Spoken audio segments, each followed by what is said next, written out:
Hoy te vamos a hablar de libros, de un libro muy especial, un libro de que al final de la temporada pasada te presentábamos uno de Miguel Montes, Dame la fe de mis padres, y hoy a don Miguel Montes lo volvemos a tener aquí otra vez porque es una persona incansable y le vamos a preguntar, Miguel, buenas tardes. Buenas tardes, Paco. ¿De dónde sacas el tiempo para escribir Dame la fe de mis padres y ahora este libro, este precioso libro que en breve nos vas a presentar? Bueno, pues el tiempo en realidad es algo que no voy a decir que me sobra, pero sí que dispongo en abundancia, puesto que estoy jubilado. Y esto me permite dedicar bastante tiempo a pensar, a reflexionar y también a escribir. Y Miguel, vamos a comenzar ya. ¿Por qué este nuevo libro? Como sabes muy bien, puesto que somos del mismo pueblo, o habitamos en el mismo pueblo, puesto que ninguno de los dos hemos nacido en él, pues yo me dedico a la pastoral familiar y este libro forma parte del mismo proyecto que el primero. En el primero se trataba de la transmisión de la fe y en este otro, como tú sabes muy bien por tu experiencia pastoral, con los jóvenes de hoy se les nota, y también en los mayores por desgracia diría yo, una falta de experiencia de Dios. De hecho, las semillas que se sembraron en el bautismo, en la catequesis de primera comunión, en muchos casos se han ido secando por falta de tierra firme, de tierra buena para desarrollarse. Por otra parte, hace ya algunos años yo colaboraba con la editorial de Scledio Brouwer de Bilbao y entre Javier Gogascoechea me ha salido. Qué complicado. Hijo, porque el padre se llama exactamente igual. Estuvimos hablando de un futuro proyecto que sería proporcionar un material para que la familia pudiera rezar. Y a mí este proyecto francamente me entusiasmó. Y precisamente aquí es donde está el origen de esto. Pienso que en ese terreno de la oración, de que hablaremos después, supongo, es donde se forjan las creencias profundas, aquellas que dan sentido a la vida del ser humano. Pues recapitulando un poco, sería hablar Dame la fe de mis padres, es la presentación que tú haces de la fe cristiana, que por cierto tengo que decir, queridos oyentes, que si todavía no lo habéis comprado, adquiridlo, vale la pena, sencillo, fácil de entender, para toda la familia, para que en familia se pueda catequizar, para que lo trabajéis en las distintas parroquias. Dame la fe de mis padres, de Miguel Montes. Y ahora llega, esto es como una trilogía, o como unas películas de varias partes, como El Señor de los Anillos o La Guerra de las Galaxias, llega la segunda parte, que es la oración. Y a propósito, Miguel, y a propósito de este libro, ¿no?, la oración en familia, ¿tanta importancia tiene la oración en la vida del cristiano? Bueno, eso no soy yo quien lo dice, eso lo dice el Nuevo Testamento y lo presenta con toda claridad el testimonio del mismo Jesús. Por ejemplo, en el Evangelio de Lucas, Jesús ora antes de la bajada del Espíritu, acostumbra a Jesús constantemente a retirarse para orar, pasa la noche en oración antes de escoger a los 12. En el Evangelio de Juan exhorta a orar a los discípulos en todos los momentos. No te quiero hablar de la oración sacerdotal. En fin, es algo que aparece constantemente en el Nuevo Testamento. No solamente en los Evangelios, sino en todo lo que es el Nuevo Testamento.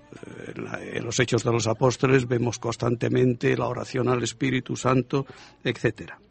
Bien, en este sentido me parece que la oración es el ámbito donde se personaliza nuestra relación con Dios. Lo repito, la oración es el ámbito donde se personaliza nuestra relación con Dios. Es el ámbito donde adquirimos experiencia. Claro, yo no soy un realista ingenuo. No estoy hablando de una experiencia en el sentido de Bacon, etcétera. Entre comillas, una experiencia de Dios. Es la tierra fértil precisamente donde puede fraguar, donde puede surgir, nacer, desarrollarse esa experiencia con Dios. Sí, sí. La experiencia no puede ser empírica en claro, sí misma, pero tampoco es ilusoria. Exacto. Es una relación personal, diría yo. Esa que me hace decir, yo creo en ti. Yo pienso que tú das sentido a mi vida. Pienso que la palabra de Jesús es algo para mí. Y veo la fe no desde fuera, sino desde dentro. Y que transforma mi vida. Exacto. Y se manifiesta en las acciones de mi vida cotidiana. Exacto. Para eso es importante la oración. Yo creo que este libro va a dar en el clave porque mucha gente está necesitada y a veces dicen, ¿qué material escoger? Bueno, pues este libro, La oración en familia, es muy sencillo. Háblanos, Miguel, del contenido del libro, que supongo que va a ser, digamos, estupendo. Pues no lo sé.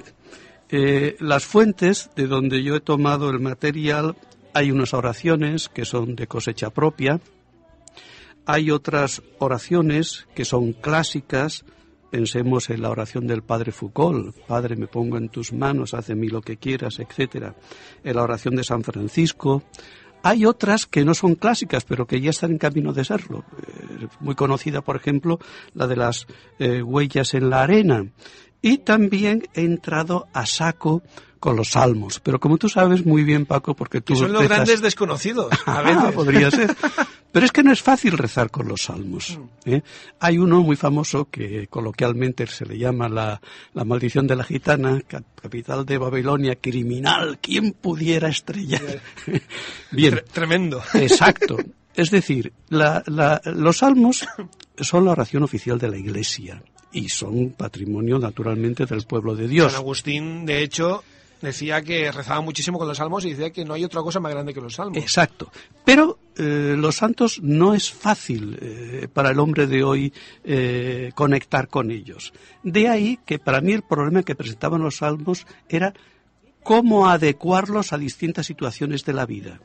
De ahí que en todos los salmos estén precedidos de una introducción, y me interesa subrayarlo, de una introducción orante, que da el sentido del salmo y que permite aplicarlo a distintas situaciones de la vida humana. Y por otra parte, esas son las fuentes. Por otra parte, con respecto al contenido, pues presento más de 70 motivos de oración. Por ejemplo, para el Día del Padre, para el Día de la Madre, por los abuelos, en situaciones de apuros económicos. Muy acertado. Para cuando se ausenta un hijo, también. Ante los distintos reveses de la vida, ante la llegada de los tiempos litúrgicos fuertes. Y ya digo, para la acción de gracias, también para cada uno de los días de la semana. Es decir, hay un índice bastante amplio que permite adecuar, buscar una oración que no quede muy lejos de la motivación de algún problema que viva la familia en ese momento. Claro, que el libro es accesible a cualquier situación familiar que puedas tener en este momento y te ayude a encontrarte con el Señor y a rezar. Exacto. Miguel, sí. En la introducción del libro nos hablas, entre comitas, ¿no?, de modo de empleo del libro, sí, es decir, sí, manual de instrucciones para utilizar el libro, señores. Sí, no. Sí. Y yo creo, no sé, Paco, si será tu experiencia porque tú eres muy joven, pero yo, mis primeros contactos con la oración son un poco bucólicos alrededor. Espérate, perdona que te interrumpa. Me acabo de acordar ahora que todos los libros de liturgia y de oración llevan manual de instrucciones. Sí. Es lo que se llama prenotandos. Aquí no llega tanto. Supongo que tú no lo dirás en ese sentido, pero continúa. Sí, te decía que en mi caso concreto la primera experiencia de oración es muy bucólico, es alrededor de un brasero, de una chimenea, depende del pueblo en que viviéramos, y rezábamos el rosario. Recuerdo los famosos bostezos que empezaba uno y se quedan todos los demás, algunos se dormían, etcétera, pero aquello de alguna manera te ponía en un ámbito que te acercaba a la trascendencia, acercarte a ese mundo de lo divino. Bien, hoy día no sé si serán muchas las familias que rezan al diario, es decir, además en aquellos tiempos no existía la televisión. Hoy en día la familia tiene que ser también transmisora de la fe, tiene que cumplir las mismas misiones que en aquella época, aunque de un modo distinto. Y en ese sentido yo había pensado que por la noche, al acabar ya la jornada, entre los 5 minutos esos que paran entre programa y programa en la televisión, desconectarla un momento, y el marido y la esposa reunirse, ponerse en presencia de Dios 5 minutos, no es más. Se hace la oración correspondiente al día, se puede poner una vela, encender un cirio, poner una flor, etcétera. Si hay rincón de oración, mucho mejor, no hace falta tanto. Se desconecta la televisión, se hace la oración y se acaba con un Padre Nuestro lento, con un Ave María lento y con un Gloria al Padre, al Hijo y al Espíritu Santo. 5 minutos, no hacen falta más, pero son esos 5 minutos que nos permiten acabar la jornada para dar gracias a Dios, para suplicarle, para acabar, en pocas palabras, en su presencia. Y en la medida en que los hijos aprendan a leer, también pueden ser incorporados. Cada oración está estructurada con una introducción, después hay 1, 2, 3, 4, varios puntos, son distintos en cada oración, para que cada uno de los miembros de la familia pueda participar. Yo creo que es una opción estupenda para favorecer la oración en familia y catequizar la pastoral familiar, que estamos tan necesitados de aprender a rezar, y los padres son los primeros que pueden tomar esto y tomárselo muy en serio. Esa es al menos la intención que he perseguido. Y yo creo que una intención muy buena y muy positiva. Por último, ¿dónde podemos comprar el libro La oración en familia? Pues aquí en Gandía, concretamente, en la librería de la Colegiata, supongo que lo tendrán, y en Valencia, en las librerías religiosas, en San Pablo, en San Lorenzo, y si alguien tiene dificultades para acceder a alguna librería, pues supongo que comentándoselo al cura de su parroquia, fácilmente lo podrá obtener. Pues ahí queda este libro de Miguel Montes, Dame la fe de mis padres, en su primer libro, donde hace una explicación de la fe cristiana para todos aquellos que tengáis algunas dudillas, que tengáis algunas cosas que aclarar. Este libro es muy bueno, también para trabajarlo en la vida pastoral de las parroquias. Y Oraciones para rezar en familia, de Desclés de Brouwer. He dicho bien la editorial, que siempre ha sido muy complicada. Por un francés perfecto. Y eso que no hablo francés. Eso. Pues ahí también está esta segunda parte para rezar en familia. Miguel Montes, gracias por estar con nosotros. Gracias a ti, Paco.